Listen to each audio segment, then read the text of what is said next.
our country. And we really need to understand that this is the case, and Ukraine, leave me not forget, and that all this agitation is not only a horrific crime, but that it's an incredibly dangerous situation for us as well as the rest of the world. And I hope that by talking together here, that it will shore up our resilience and our willingness to come out and talk to the people outside of this group who really have no idea and who, may not be terribly interested in hearing. One last comment. In 1946, my uncle, at the end of World War II, gave a speech in a mainstream venue at a college, and he said, I think we should let the United Nations, we should work together with the United Nations to enforce international law, and that all of the countries of the world should lay down their arms. And the United States being the only country really at this point which is still in good condition and still has a strong army, we should lay down our arms first.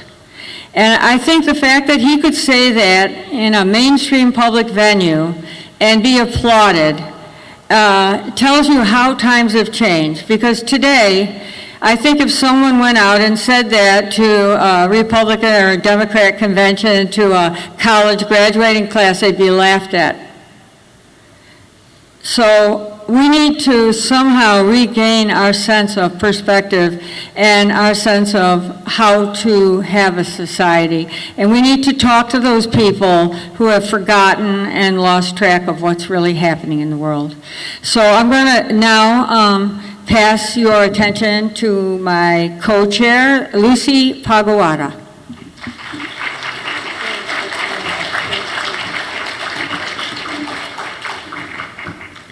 Thank you, compañera Judy. Buenos días. Good morning.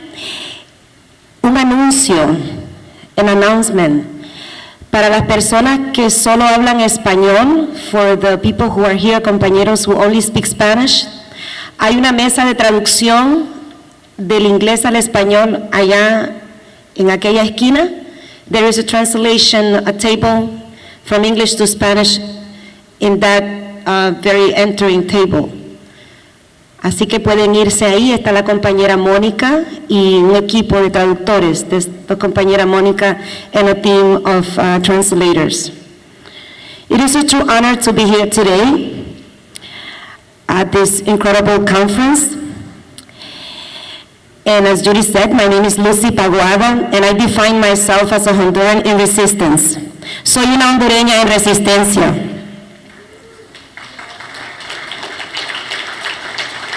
Thank you.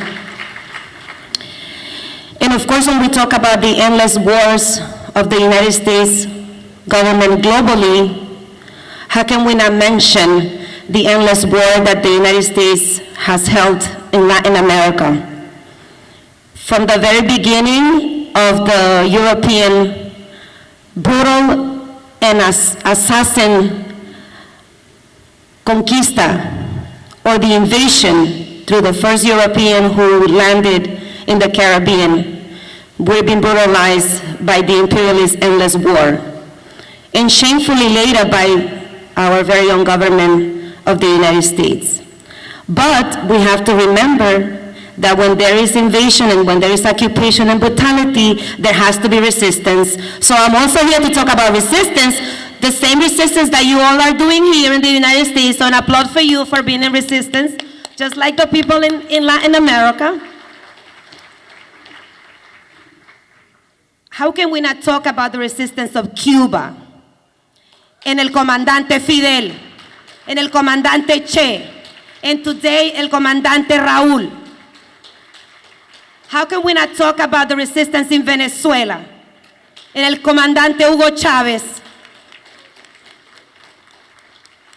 Ecuador, Uruguay, Nicaragua, El Salvador, and of course Honduras, which a lot of times is forgotten But we have to remember in 2009, when the brutal coup, US-led brutal coup,